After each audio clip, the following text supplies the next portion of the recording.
Үүнийг хийгээд адчихвал оёдлын машинаа илүү удаан гамтаа хэрэглэнэ. Манайх оёдлын машинуудаа тусдаа дэвтэр хөтэлдэг. Энэ дэвтэр дээр үйлдвэрээс ирсэн тохиргоонуудыг боломжтой хэмжээнд нь тэмдэглэж аваад утсан дээрээ зураг дараад хадгалдаг.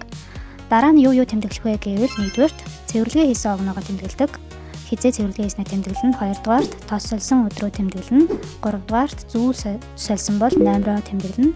Хэрв нэг төрлийн материалаар тогтмол ойж байгаа тохиолдолд ямар зүү, ямар номерын зүү хийж байгаагаа тэмдэглэдэг.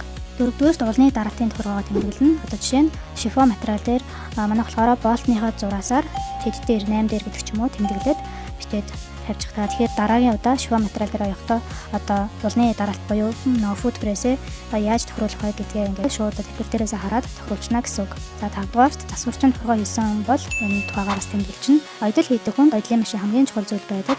Машинда хайртай бол энэ рээлийг хадгалаад хэрэгжүүлээд үзээрэй.